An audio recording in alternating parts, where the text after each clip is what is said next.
Committee റിപ്പോർട്ടില് latest ആയിട്ട് ഞാൻ കണ്ടൊരു വീഡിയോ, ഞാൻ ഇന്നലെ എനിക്ക് ഒരാൾ അയച്ചു തന്നതാണ്.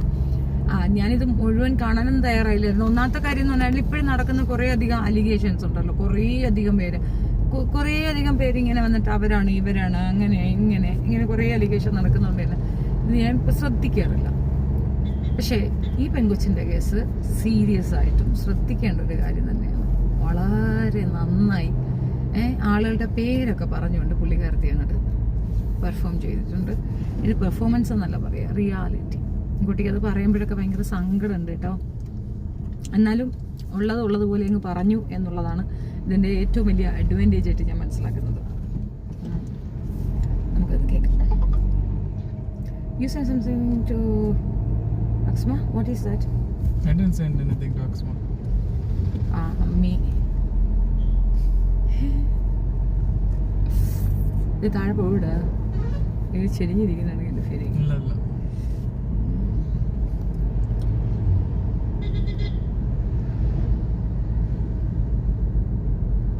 ഹേമ കമ്മിറ്റി റിപ്പോർട്ട് പുറത്തു വന്നതോടെ സിനിമാ മേഖലയിലെ ലിംഗവിവേചനം വലിയ ചർച്ചയായി അന്തരീക്ഷത്തിൽ തിരിയാം. എന്താണ് സംഭവിച്ചിരിക്കുന്നത്? എന്തൊക്കെ കാര്യങ്ങളാണ്? എനിക്ക് ഒത്തിരി വിഷമങ്ങൾ പറയാനുണ്ട്. അത് എവിടെ തുടങ്ങണം എന്നൊന്നും അറിയില്ല. 2018 എന്റെ ഒരു മൂവീസ് എന്താ പറയാ, മമ്മൂക്കയുടെ സിസ്റ്റർ മകന്റെ ഒരു മൂവീസ് നടന്നുകൊണ്ടിരിക്കുക. അതിൽ ഞാൻ പൊന്നു എന്ന് പറഞ്ഞൊരു ക്യാരക്ടർ ചെയ്തു. ബിജിക്കുട്ടൻ ചേട്ടന്റെ കൂടെയായിരുന്നു. ഒത്തിരി ആർട്ടിസ്റ്റുകളുണ്ട്, രജംബി ദേവൻ മകൻ, അങ്ങനെ ഒത്തിരി ആൾക്കാർ. അപ്പൊ അത് ചെയ്തുകൊണ്ടിരിക്കുന്ന സമയത്ത് എനിക്ക് വിജയ് അദ്ദേഹത്തിന്റെ ഒരു മൂവീസ് തമിഴിൽ വന്നതിന്റെ ഒരു സീന് കണ്ടിട്ട്, ഒരു കോമഡി സീനായിരുന്നു, ഞാൻ നന്നായിട്ട് ചെയ്തു. പക്ഷെ നമുക്ക് അത്രയും ആഗ്രഹിച്ചിട്ടാണ് ഞാൻ അവിടെ പോയിട്ട് ചോദിച്ചായിരുന്നു എനിക്കൊരു വേഷം തരുമെന്ന്. തീരുമാനത്തിന്റെ ഒരു ഫോട്ടോ എന്റെ മാസികയിൽ വന്നിട്ടുണ്ട്, അത് എടുത്തോണ്ടാണ് ഞാൻ പോയത്. അപ്പം എനിക്ക് ആ വിജയ് സാറിന്റെ സിനിമ കിട്ടുമ്പോൾ തന്നെ ബിനീഷ് മഠത്തിലെ സാറ് പറഞ്ഞത് എനിക്ക് പറ്റൂല, അഡ്ജസ്റ്റ്മെന്റ് കാര്യമായതുകൊണ്ട് അങ്ങനെ ഞാൻ ആ മൂവി വേണ്ടാന്ന് വെച്ചു. പിന്നെ മാസികയിൽ വന്നിട്ടുള്ളതില് തീരുമാനം എന്ന് പറഞ്ഞ മൂവിയാണ്. അതിൽ അസോസിയേറ്റ് ഉണ്ട്, ഇതിന്റെ പേര് കിട്ടുന്നില്ല, സെർച്ച് ചെയ്താൽ മനസ്സിലാവും. അസോസിയേറ്റ് ഞാനിങ്ങനെ എഴുതായിരുന്നു. എനിക്ക് ശ്രീനിവാസൻ സാറാണ് എഴുതാനുള്ള ഒരു ഇത് എന്നോട് പറഞ്ഞു, അറിയുന്നത് മുഴുവൻ എഴുതിക്കൊണ്ടിരിക്കുക. 2014 അദ്ദേഹത്തിന്റെ കണ്ണാടിന്റെ അക്കീസ് എന്ന് പറഞ്ഞൊരു മൂവിയിൽ ഞാൻ ശ്രീനിവാസൻ സാർ അഭിനയിച്ചു. ഞാനപ്പോൾ സാറിന്റെ അടുത്ത് പോയിട്ട് പരിചയപ്പെട്ടു. അങ്ങനെയാണ് എനിക്ക് നമ്പർ കിട്ടുന്നത്. ഇത്ര വർഷമായിട്ടും അവർ നല്ല ബന്ധമുണ്ട്. അപ്പൊ സാറിന് സുഖമില്ല. അപ്പം സാറ് പറഞ്ഞു, ഞാൻ എഴുതി തുടങ്ങി. അങ്ങനെ ആ എഴുത്ത് ഞാൻ ഇങ്ങനെ എന്റെ ഫേസ്ബുക്ക് പേജിൽ ഓരോ എപ്പിസോഡായിട്ട് ഇങ്ങനെ എഴുതിയപ്പം ഈ ഷൂട്ട് നടക്കുന്ന സമയത്ത് അസോസിയേറ്റ് പറഞ്ഞു, തീരുമാനത്തില് പിന്നെ ക്യാമറമാൻ ഉണ്ട്, അവരൊക്കെ പറഞ്ഞു ഇത് സിനിമ ആയിട്ട് എടുക്കാൻ നല്ല സ്ക്രിപ്റ്റ് ആണെന്ന് പറഞ്ഞു. അപ്പൊ ഈ അസോസിയേറ്റ് ആവശ്യപ്പെട്ട എന്താണെന്ന് വെച്ച് കഴിഞ്ഞാല് എന്താ പറയുക, എന്റെ ശരീരം വേണം നല്ലതിലായിരുന്നു. അങ്ങനെ ഈ മമ്മൂക്കയുടെ സിനിമ നടക്കുന്ന മമ്മൂക്കയുടെ പെങ്ങൾ മകന്റെ ഷൂട്ട് നടക്കുന്ന ബിനീഷ് മഠത്തിന്റെ സാറടുത്ത് ഞാൻ സാറിനെ കൊണ്ട് എനിക്ക് ആ സിനിമ ചെയ്യിക്കണം എന്ന് ആഗ്രഹം ഉണ്ടായിരുന്നു. കാരണം ഈ മൂവീസിൽ അവിടെ പോയി കഴിഞ്ഞാലും അവരുടെ സംസാരം വേറെ രീതിയിലാണ്. പക്ഷെ അവര് ആരും ആയിക്കോട്ടെ, പലതും പറയുന്നത് ഞാൻ കേട്ടിട്ടുണ്ട്. പക്ഷെ എന്നോട് ഒരാൾ എങ്ങനെയാണ് പെരുമാറുന്നത്, ഒരു ബിഹേവിംഗ് അല്ല, അവർ ക്യാരക്ടർ ഉണ്ട്, അതാണ് നമ്മൾ പുറമെ നമ്മൾ കാണാതെ. പക്ഷെ ഞാൻ അവിടെ മനസ്സിലാക്കിയ ഒരു കാര്യമാണ്. അപ്പം അദ്ദേഹം പറഞ്ഞു ഞാൻ ഡയറക്ഷൻ ചെയ്യാൻ പറഞ്ഞു. എന്റെ ഒരു ആഗ്രഹമായിരുന്നല്ലോ. അപ്പൊ ഇവര് പറഞ്ഞു ശരീരം വേണം എന്നുള്ളത് എന്നെ അവർ വ്യക്തമായിട്ട് പറഞ്ഞു. അപ്പൊ ഞാൻ സാറിട്ട് പറഞ്ഞു, സാർ ഇത് നടക്കൂല, സൊസൈറ്റി ഇങ്ങനെ പറയുന്നതെന്ന് പറഞ്ഞു. അപ്പം ലാസ്റ്റ് മറ്റൊരാള് മതിയോ എന്നുള്ള രീതിയിലേക്ക് അവരുടെ ചോദിച്ചു. ഞാനല്ല, അതേക്കുറിച്ച് ഞാൻ പറയുന്നില്ല. പക്ഷെ അങ്ങനെ മറ്റൊരാളല്ല എന്നെ തന്നെ വേണം പറഞ്ഞു. അപ്പൊ ആ സ്ക്രിപ്റ്റ് ഞാനവിടെ എനിക്ക് ശരിയാവില്ല. ഞാനിപ്പം എന്നെ അറിയാത്തവർ കുറച്ചായിരിക്കും. ഈ 2024 മാനാജർ എന്തിനാ പറയുന്നത്, നമ്മളെ കമ്മീഷൻ ഓഫീസിൽ ആർക്കും എന്നെ കണ്ടാൽ മനസ്സിലാവും. ഞാൻ അവിടെ പായസം വിൽക്കുന്ന ഒരാളാണ്. എന്റെ അമ്മ 4 വർഷത്തിന് മുകളിലായിട്ട് പായസം വിൽക്കുന്നുണ്ട്. ഈ ഗ്രൗണ്ടിൽ ഞാൻ പോയിട്ട് നിൽക്കുമ്പോൾ ആർക്കും അറിയില്ല പായസം എന്തിനാ പായസം കൊടുക്കാൻ പോകുന്നതെന്ന് അവർ ചോദിക്കും. കൂടുതൽ പൈസ കിട്ടും, കുറഞ്ഞ ടൈം മതി. എന്റെ അമ്മ 20 രൂപയ്ക്കാണ് ഒരു ഗ്ലാസ് പായസം വിൽക്കുന്നതെങ്കിൽ ഞാൻ 30 രൂപയ്ക്ക് വിൽക്കുന്നത്. പിന്നെ അവിടെ പ്രശ്നമാണെങ്കിൽ എനിക്ക് ലൈസൻസ് ഇല്ല ഉള്ളിൽ. അപ്പൊ ഞാൻ ഈ ഒരു ക്ലാസ് കഴിഞ്ഞപ്പോൾ ഒരു വിഷയം വാങ്ങാൻ ആഗ്രഹമുണ്ടായിരുന്നു. അങ്ങനെ ഞാൻ പുറത്തേക്ക് നമുക്ക് മാന്യമായിട്ട് ജോലി ചെയ്യാം. അതിന് ഈ കടകളിൽ എല്ലാവർക്കും അറിയാം. അങ്ങനെ അവിടേക്ക് പോയിട്ട് ഞാൻ സെയിൽ ചെയ്തിട്ടുണ്ട്. ഇത്രയും ഇതിൽ നിൽക്കുന്നത് കൊണ്ട് തന്നെയാണ് ഞാൻ എന്റെ സിനിമ രാത്രി ഇരുന്നിട്ട് എഴുതും. പകല് ജോലി കഴിഞ്ഞിട്ട് രാത്രി ഇരുന്ന് എഴുതി സ്ക്രിപ്റ്റ്. അതിന് എനിക്ക് കഴിവുണ്ടായിട്ടും എന്താ പറയാ, ശരീരം വേണമെന്ന്. ഇപ്പൊ അമ്മ സംഘടനയുടെ ഒത്തിരി ആൾക്കാർ ഇരിക്കുന്നു. ഇടവേള ബാബു കറക്റ്റ് ഞാൻ പറഞ്ഞു തരാം. അദ്ദേഹം എന്നോട് പറഞ്ഞ ശരീരത്തെ കുറിച്ചുള്ള കാര്യങ്ങൾ തന്നെയാണ്. അഡ്ജസ്റ്റ്മെന്റ് ഉണ്ടെങ്കിൽ അമ്മയിൽ കയറുകയും ചെയ്യാം. 1.5 ലക്ഷം രൂപ ഒന്നും വേണ്ട, അല്ലെങ്കിൽ ക്യാഷ് അടച്ചിട്ട് കയറണം. അന്ന് 2018 ഞാൻ ഇടവേള ബാബു പുള്ളിയാണ് ഓൾ ഇൻ ആളെന്ന് പറഞ്ഞു കേട്ടിട്ടുണ്ട്. ഈ സിനിമ മേഖലയുടെ ഓൾ ഇൻ ആളാരെന്ന് വെച്ചാൽ ഇടവേള ബാബു എന്നാ പറയാ. ദല്ലാളാണെന്ന് തോന്നുന്നു കേട്ടോ. അതാണ് പുള്ളിക്കാരത്തി അത് പറയുന്നത്. ഇത്രയും സ്പഷ്ടമായി പെങ്കൊച്ച് പേര് പറഞ്ഞിട്ട് ആക്ഷൻ എടുക്കാൻ ഇനി വേറെ ആരെങ്കിലും വരണമെന്തോ? ഇത്രയും കൃത്യമായിട്ടല്ലേ പറയുന്നത്. ഇനി ഇതിന്റെ മുകളിൽ പിന്നെ ഞാൻ എന്താ പറയണ്ടേ? അതെന്താ ആക്ഷൻ എടുക്കാൻ ഇത്ര മടി? ഞാൻ സെക്കൻഡ് മുല കാണിക്കാനാ? നിന്റെ തള്ളയുടെ മുല പോയി കാണാ നാറി. നല്ല മര്യാദ. ഇവനെയൊക്കെ ഉണ്ടല്ലോ വീട്ടിൽ കയറി വെട്ടണം, വീട്ടിൽ കയറി ഇവന്റെ സുനാ ചെത്തി എടുക്കണം. ഇമാതിരി കമന്റ്സ് കൊണ്ടുകൊണ്ടിടുന്ന നാറികള്. ആ ലിങ്ക് ഒന്ന് എടുക്കാമോ? ആരെങ്കിലും മോഡറേറ്റേഴ്സ് ഉണ്ടെങ്കിൽ ആ ലിങ്ക് ഒന്ന് എടുക്കാമോ? അവനിക്ക് മോലെ ഞാൻ വീട്ടിൽ കൊണ്ടുപോയി കാണിച്ചു കൊടുക്കാം. നിനക്ക് ഞാൻ വീട്ടിൽ വന്ന് കാണിച്ചെന്നാ മതിയോടാ? ഫൈസ് വീട്ടിൽ വന്ന് കാണിച്ചെന്നാ മതി എനക്ക്. അല്ല മാഡം, ദേവത കമ്മീഷൻ ചെയർമാൻ സതീദേവി തന്നെ അല്ലേ? പിന്നെ ഇത് പുറത്തുവിടാൻ പറഞ്ഞത് എന്തിനാ? ഒന്നും മനസ്സിലായില്ല. ഈ മാഡം ഈ വൈദ കമ്മീഷൻ അല്ല, വേറൊരു കാര്യമുണ്ട്. ഇതിനകത്തൊരു പ്രശ്നമുണ്ട്. നരേഷൻ ഇനി എങ്ങനെ പോകുമെന്ന് അറിയാമോ? ഇതിനകത്തുള്ള എല്ലാ പെൺകുട്ടികളും ഇത്തരത്തിൽ യൂസ് ചെയ്യപ്പെട്ടവരാണ്, റീച്ച് ആയതെന്നൊക്കെ ഒരു നരേഷൻ വരും. അതായിരിക്കാം മെയിനായിട്ട് എല്ലാവരും ഇതിൽ നിന്ന് വിലക്കിയതും എല്ലാവരും സൈലന്റ് ആയിട്ടിരുന്നത്. നമ്മൾ പറയുന്ന കണക്ക് ഒരു ഇമ്പാക്റ്റ് അല്ല പൊതുസമൂഹത്തിൽ ഇതിന് കൊടുക്കുക. ഇപ്പം കുറെ കുട്ടികൾക്കൊക്കെ അവസരം കിട്ടിയില്ലേ, അവരൊക്കെ തന്നെ ഇങ്ങനെ നിന്നത് കൊണ്ട് എന്ന് പറയാനും ചാൻസ് ഉണ്ട് ഇല്ലേ?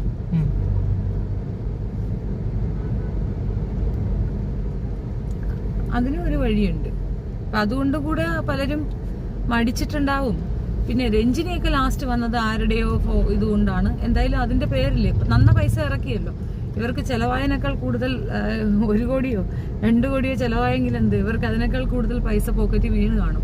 കാരണം ഇന്ന ആളുടെ പേര് മെൻഷൻ ചെയ്യാതിരിക്കാൻ, ഇന്ന ആളുടെ പേര് വരാതിരിക്കാൻ ഒക്കെ. രഞ്ജിനിയൊക്കെ പറഞ്ഞിട്ടുള്ള പേരുകൾ ഒന്നും പുറത്തു വരത്തില്ലല്ലോ, കാരണം അവർക്ക് ഇഷ്ടമില്ലല്ലോ പുറത്തു വരുന്നത്. അവര് റിലേറ്റ് ചെയ്യുമ്പോൾ അവർ അഭിനയിച്ച സിനിമയിലെ സംവിധായകനോ അല്ലെങ്കിൽ അതിനകത്ത് ഇപ്പൊ ഇടവേള ബാബുവിന്റെ പേരോ ഒക്കെ വരാൻ ചാൻസ് ഉണ്ടല്ലോ. അത് തന്നെയാണ് കുറച്ചുകൂടെ കേൾക്കാം. പക്ഷേ ഈ പെങ്കൊച്ചിന്റെ ധൈര്യം അപാരം കേട്ടോ, ഞാൻ സമ്മതിച്ചു കൊടുത്തിരിക്കുന്നു. ഇത്ര ഓപ്പൺ ആയിട്ട് അവരത് കാര്യം പറഞ്ഞിട്ടുണ്ട്. ഇനി ഇത് മര്യാദക്ക് എടുക്കേണ്ടത്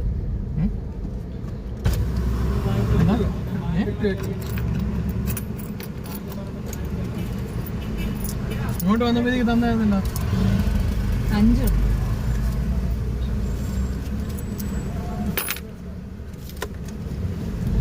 2 രൂപയും കിട്ടിയില്ലേ? ഇതെന്തിനാണ് ഈ ടോള്? ഇതെനിക്ക് മനസ്സിലാവണല്ലോ എന്തിനാണ് കിടക്കണത്.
ഹരിഹരന്റെ പേര് പറയുന്നുണ്ട്, പക്ഷെ അതിനൊരു തിരുത്ത് കമന്റിൽ ഞാൻ കണ്ടിരുന്നു. അത് കൃത്യമായിട്ട് എനിക്ക് മനസ്സിലായിട്ടില്ല, അതുകൊണ്ട് ഞാൻ ആ പേര് പറയുന്നില്ല. പിന്നെ മരണം ഒരാളെയും പിന്നെ നല്ലവനാക്കത്തില്ല. ഒരാൾ മരണപ്പെട്ടു എന്നതുകൊണ്ടോ ഒരു അസുഖം വന്നതുകൊണ്ടോ ഒന്നും ഒരു പിന്നെ വൃത്തികെട്ട ടൈമിലുള്ള ഒരുത്തനെ നന്നാതാക്കുമെന്ന് എനിക്കറിയത്തില്ല.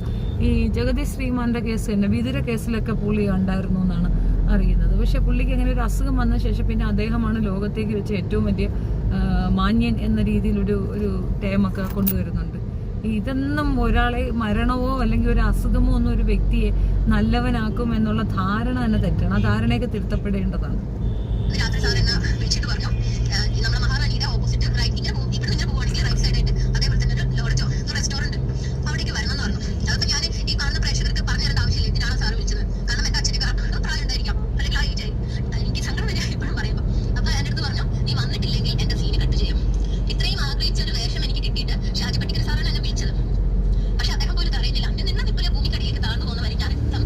സത്യം പറഞ്ഞാൽ ഗവൺമെന്റ് തലങ്ങളിൽ ഇതിന് ഇടപെടലുകൾ നടത്താൻ വയ്യാന്നുണ്ടെങ്കിൽ ഗവൺമെന്റ് ചെയ്യേണ്ട എന്താണെന്നറിയാമോ? ഈ ചൈനക്കാരുമായിട്ട് ഒരു എഗ്രിമെന്റ് ഒപ്പുവെക്കണം. എന്നിട്ട് ഓരോ സ്ത്രീകളും ജനിച്ച് വീഴുമ്പോൾ തന്നെ ആ കുട്ടികളുടെ ഫോമിൽ ഉള്ള പിന്നെ ബൊമ്മകളെ ഉണ്ടാക്കി അങ്ങിട്ട് കൊടുക്കണം. ഞങ്ങൾക്ക് പകരം ഒരു ബൊമ്മ അവർ ഉപയോഗിച്ചോട്ടെ. അവർക്ക് ഇതല്ലേ കാണുന്നുള്ളൂ. സ്ത്രീകളെന്ന് പറയുമ്പോൾ ഈ ഒരു പോർഷനല്ലേ കാണുന്നുള്ളൂ. ആവശ്യം പോലെ ഉപയോഗിക്കാൻ ബൊമ്മകൾ വിതരണം ചെയ്യണം. അപ്പം കുറേയൊക്കെ ഇൻസൾട്ട് ചെയ്യണം ഇവറ്റുകളെ.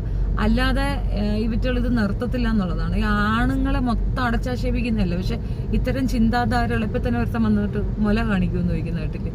ഇമാതിരി പറയുന്നവന്മാർക്കൊക്കെ ഓരോ ഇതങ്ങ് മെഡലായിട്ട് കൊടുക്കണം.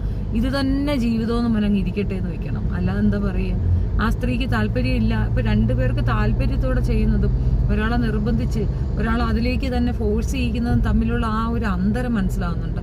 അതിലെന്ത് സാറ്റിസ്ഫാക്ഷൻ കിട്ടുമെന്തോ. ഒരാൾക്ക് താല്പര്യമില്ലാതെ ഒരാളെ കൊണ്ട് അത് ചെയ്യിക്കുമ്പോൾ എന്ത് സാറ്റിസ്ഫാക്ഷൻ കിട്ടുന്നുണ്ട്?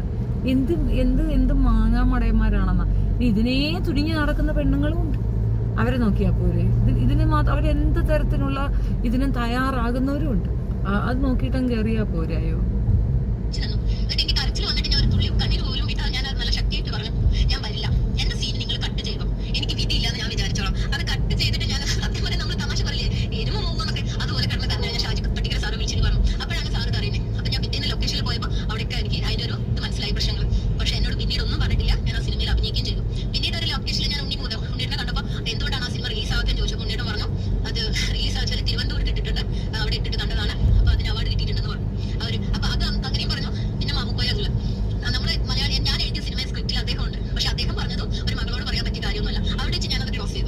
മാമൂക്കോയ്ക്കെതിരെ ഉണ്ട്. പുള്ളിക്കാരത്തി ആരെയും വിട്ടിട്ടില്ല. മരിച്ചു പോയതുകൊണ്ട് ഇനിയിപ്പോൾ നല്ലതാണതല്ലെന്നല്ല, എന്തായാലും അങ്ങേരും ഇതിനകത്തുണ്ട് എന്നുള്ളത് വിശ്വസിക്കാൻ വയ്യ കേട്ടോ. അമ്മോ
മനസ്സിലാകും. എക്സാക്ട്ലി.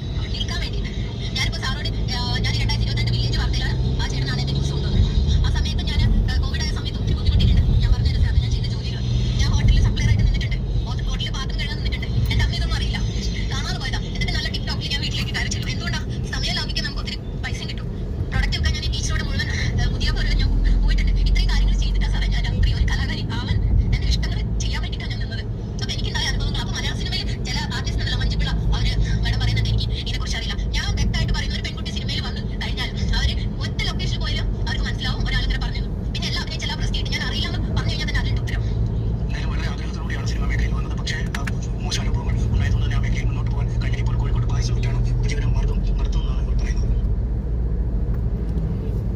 പോയിന്റ് ആണ് ആ പറഞ്ഞത്. ആർക്കും അങ്ങനെ ഒരു അനുഭവം ഇല്ല എന്നൊക്കെ പറഞ്ഞിപ്പോ പതിവ്രത ചമയുന്നത് അവർക്ക് ഒരുപാട് അനുഭവങ്ങൾ ഉണ്ടായിട്ടുണ്ടാവും. അത് ഉഭയകക്ഷി സമ്മതപ്രകാരം ചെയ്തിട്ടും ഉണ്ടാവും. അപ്പൊ ഇത് ഇല്ല എന്ന് പറഞ്ഞത് ആരൊക്കെയാണ്? മഞ്ജു വാര്യര്, മഞ്ജു പിള്ള, അഞ്ചു ആരെല്ലാരും അത് തന്നെ പറയണല്ലേ. അപ്പൊ അതൊക്കെ ഉണ്ടാവും. അത് നമുക്ക് മനസ്സിലാവുന്ന ഒരു കാര്യം തന്നെയാണ്. ഉണ്ടായില്ല എന്നൊന്നും പറയണ്ട, എല്ലാ മേഖലയിലും ഉണ്ട്. നളിനി നെറ്റോ IAS കാരിയാണ്. അവരുടെ പൊസിഷൻ നോക്ക്. പോലീസ് അധികാരികളെ മൊത്തം ആട്ടിപ്പടയ്ക്കണ അവർക്ക് പോലും ഒരു മന്ത്രിയുടെ കയ്യിൽ നിന്ന് ഉണ്ടായിട്ടുണ്ട്. 100% ഈ രീതിയിൽ ഉണ്ടാകും എന്നുള്ളത് വസ്തുത. ഇതിനെതിരെ നമുക്കോ സംസാരിക്കാൻ പറ്റിയില്ല, നമുക്കോ പ്രതികരിക്കാൻ പറ്റിയില്ല. പ്രതികരിക്കുന്നവർക്കൊപ്പം നിൽക്കണം എന്ന് തോന്നാത്തത് ഒരു വല്ലാത്ത തരം സോക്കേടാണ്. അപ്പം മഞ്ജു എപ്പോഴും ഇമേജ് കോൺഷ്യസ് ആണ്. ഇമേജിനെ പറ്റി ഭയങ്കര വറീഡാണ് പുള്ളിക്കാരത്തി. അതുകൊണ്ട് തന്നെ മറ്റൊരു സംഗതിയിലും പോകാതെ അങ്ങ് സേഫായി നിൽക്കുന്നുണ്ട്. ഞാൻ ഒരുപാട് പ്രാവശ്യം മഞ്ജുവിനെ സപ്പോർട്ട് ചെയ്യുന്ന വ്യക്തിയാണ്. പക്ഷെ ഒരു കാര്യം മാത്രമേ ഉള്ളൂ എനിക്ക് അവരോട് ഒരു അല്പം റെസ്പെക്ട് തോന്നി. കാരണം ഹസ്ബൻഡ് വൈഫ് റിലേഷൻഷിപ്പിൽ ക്വൈറ്റ് പേഴ്സണലായ കുറച്ച് കാര്യങ്ങൾ സോഷ്യൽ മീഡിയയ്ക്ക് ഇട്ടുകൊടുക്കാത്തടുത്ത് ഞാൻ അവരെ റെസ്പെക്ട് ചെയ്യുന്നു. ദ റെസ്റ്റ് എനിക്ക് ഒരു റെസ്പെക്റ്റും ആ പെൺകുട്ടിയോട് തോന്നിയിട്ടില്ല. കാരണം കുഞ്ഞ് മകളെ മാറ്റി നിർത്താൻ അച്ഛൻ തയ്യാറായാൽ പോലും വിട്ടുകൊടുക്കരുതായിരുന്നു. പെൺമക്കൾ കൂടെ തന്നെ നിൽക്കണം. അപ്പം മകൾ വേണ്ട എന്ന് പറയുന്നിടത്ത് തന്നെ എന്തോ സംതിങ് ഉണ്ട് എന്ന് ഒരു ഫീലിംഗ്, ഒരു ഗട്ട് ഫീലിംഗ് എനിക്ക് എപ്പോഴും മഞ്ജുവിൻ്റെ അടുത്ത് ഉണ്ടായിട്ടുണ്ടായിരുന്നു. ഇപ്പോൾ ഈ കാണിക്കുന്ന ഒരു ആറ്റിറ്റ്യൂഡ്, ഇതിൽ പുള്ളിക്കാരത്തി സേവ് ആകും എന്നാണ് പുള്ളി വിചാരിക്കുന്നത്. ഇതിനകത്ത് ഒരു സേഫ് സോണും ഇല്ല. വാസ്തവത്തിൽ ഇത്തരം വൃത്തികെട്ട വേട്ടക്കാരന്മാർക്കൊപ്പമാണ് താനെന്ന് പറയാതെ പറയുകയാണ് മഞ്ജു. അത് കൃത്യമാണത്. അല്ലെങ്കിൽ ഇപ്പൊ രഞ്ജിനി എന്റെ പോഷൻ കട്ട് ചെയ്യുമെന്ന് പറഞ്ഞിട്ട് ലാസ്റ്റ് ഇതൊന്ന് സ്റ്റോപ്പ് ചെയ്യാൻ ഇറങ്ങി നിന്നിട്ട് ഇപ്പൊ രഞ്ജിനി കുറെ ഇരവാദം പറഞ്ഞുകൊണ്ട് വരുന്നുണ്ട്. പക്ഷെ ആരും അത് എടുക്കുന്നില്ല, മുഖവിലേക്ക് എടുക്കുന്നില്ല. അതാ പറഞ്ഞ ചില സമയത്ത് നമ്മൾ എടുക്കുന്ന തീരുമാനങ്ങൾ കൊണ്ട് നമുക്ക് ഒരുപാട് നഷ്ടങ്ങൾ വരും. അതിന്റെ ഏറ്റവും നല്ല ഉദാഹരണമാണ് രഞ്ജിനി. ഇങ്ങനെ ഒരു പരാതി കൊണ്ട് കൊടുക്കുകയും ഇങ്ങനെ ഒരു ഷോയും കാണിക്കാതിരുന്നെങ്കിൽ രഞ്ജിനിയുടെ പരാതിക്കും രഞ്ജിനി പറഞ്ഞതിനുമായിരിക്കും ഒരുപക്ഷെ ഇതിനേക്കാൾ ഈ പെൺകുട്ടി എടുത്തതിനേക്കാൾ വാല്യൂ. തുറന്ന് ആളുകളുടെ പേര് കൃത്യമായി പറഞ്ഞിട്ടുണ്ട്.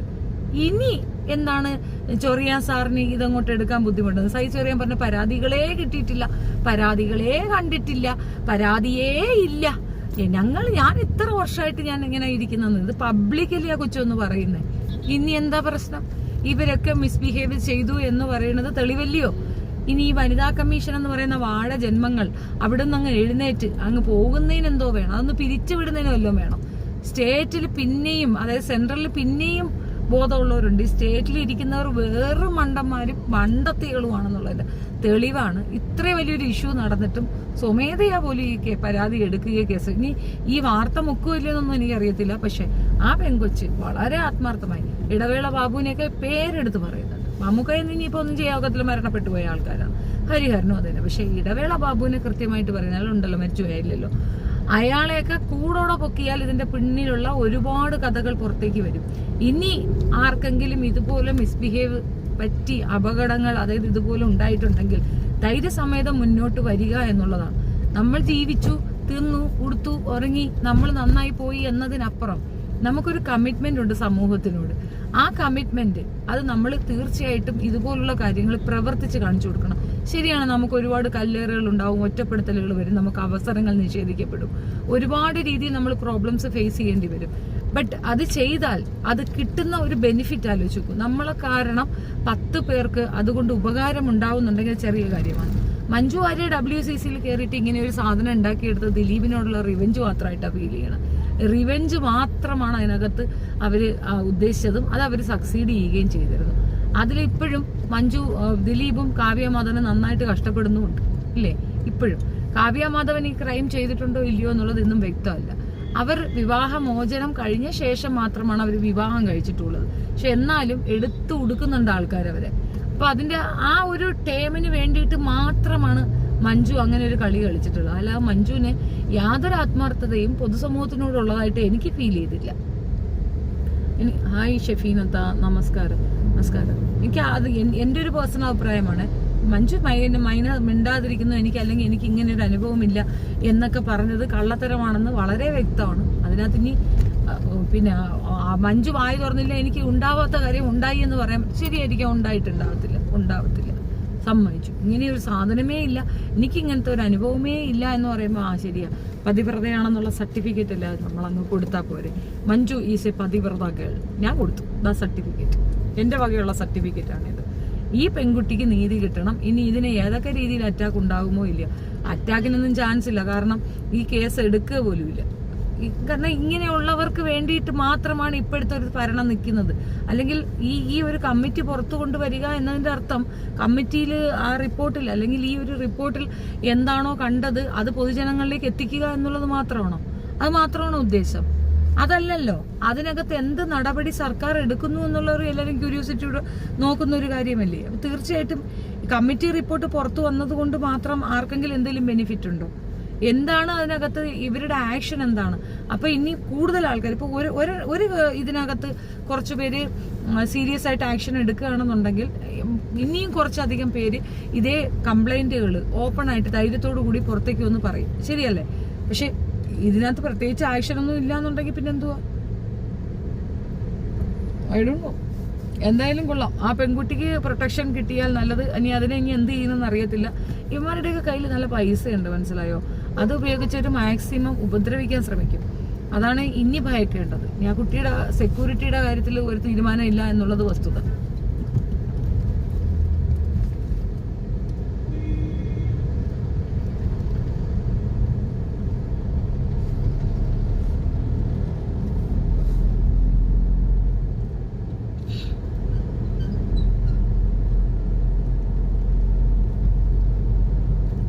ആക്ച്വലി എൻ്റെ നെറ്റ് കട്ടായെന്ന് തോന്നുന്നു